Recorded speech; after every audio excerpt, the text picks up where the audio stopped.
Hello guys, welcome back to my channel YouTube. Oke. Saya harap semuanya yang menonton video ini dalam keadaan yang sehat dan semuanya baik-baik saja. Selamat pagi, selamat siang, selamat sore, dan selamat malam untuk kita semua bagi Anda yang menonton kapanpun dan dimanapun video ini. Di sini saya akan melanjutkan penjelasan dari penginderaan jauh. Di sini adalah materi yang kedua, yaitu tentang remote sensing. Di sini saya akan menjelaskan tentang pengertian dari remote sensing itu sendiri, yang kedua manfaatnya, yang ketiga komponen apa saja yang terdapat dalam remote sensing, yang keempat itu gambar-gambar remote sensing atau contoh-contoh remote sensing, yang kelima itu ada keunggulannya atau keuntungan dari remote sensing itu sendiri. Oke, baiklah, tanpa berlama-lama lagi kita akan langsung saja menjelaskan apa itu penginderaan jauh atau yang sering disebut dengan remote sensing. Jadi, saya akan menjelaskan remote sensing itu apa. Yang pertama, remote sensing itu memiliki pengertian atau biasa sering disebut orang itu penginderaan jauh atau indera. Pengertiannya sendiri yaitu seni dan ilmu untuk mendapatkan informasi tentang objek, area, atau fenomena melalui analisa terhadap data yang diperoleh dengan menggunakan alat tanpa kontak langsung dengan objek, daerah, ataupun fenomena yang dikaji. Ini pengertian didapatkan oleh Lilesen and Xavier pada tahun 1979. Alat yang dimaksud dalam pengertian di atas itu adalah alat penginderaan jauh atau sensor. Pada umumnya sensor dibawa oleh wahana baik berupa pesawat, balon udara, satelit, maupun jenis wahana yang lainnya. Itu yang dikatakan oleh Sutanto pada tahun 1987. Hasil perekaman oleh alat yang dibawa oleh suatu wahana ini selanjutnya disebut sebagai alat data penginderaan jauh. Itu oleh Lindgren tahun 1985 dalam Sutanto tahun 1987 yang mengungkapkan bahwa penginderaan jauh adalah berbagai teknik yang dikembangkan untuk memperoleh dan analisis informasi tentang bumi.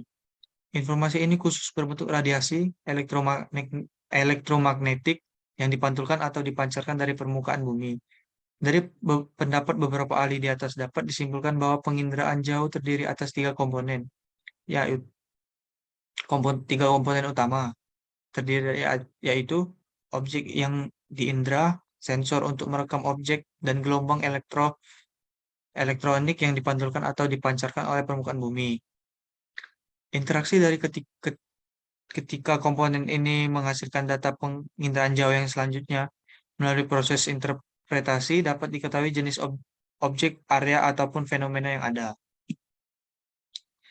Lalu, di sini remote sensing memiliki empat manfaat. Empat manfaat ini terdiri dari satu, untuk mengidentifikasi penutupan lahan atau land cover. Ini biasanya menggunakan sensor melalui udara atau memakai alat bantu drone. Yang kedua, manfaatnya itu mengidentifikasi dan monitoring pola perubahan lahan. Yang ketiga, manajemen sumber daya hutan. Yang keempat, manajemen dan perencanaan wilayah. Yang tadi adalah beberapa contoh dari remote sensing. Dan ini contoh remote sensing selanjutnya. Yang ini adalah gambar yang menjadi contoh dari remote sensing. Pengertiannya itu adalah remote sensing menggunakan perekaman sensor dalam pengambilan data melalui metode penginderaan jauh dilakukan berdasarkan perbedaan daya reflektansi energi elektromagnetik magnetik masing-masing objek di permukaan bumi. Yang kedua, contoh gambarnya itu ini adalah data citra. Data citra sendiri adalah hasil dari perekaman yang didapat oleh satelit. Data citra memiliki karakteristik yaitu karakter spasial atau yang lebih dikenal sebagai resolusi spasial, bahwa data citra penginderaan jauh memiliki luasan terkecil yang dapat direkam oleh sensor. Remote sensing juga memiliki beberapa komponen dalam eh, remote sensing itu sendiri.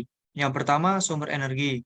Yang kedua, sensor sebagai alat. Yang ketiga, sensor dan wahana. Yang keempat, perolehan data dan penggunaan data.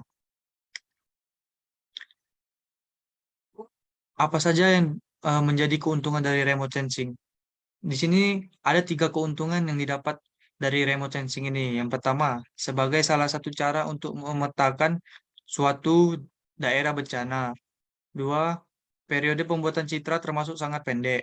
Tiga, pada penggambaran objek, daerah, dan gejala itu sangat relatif lengkap dan jelas.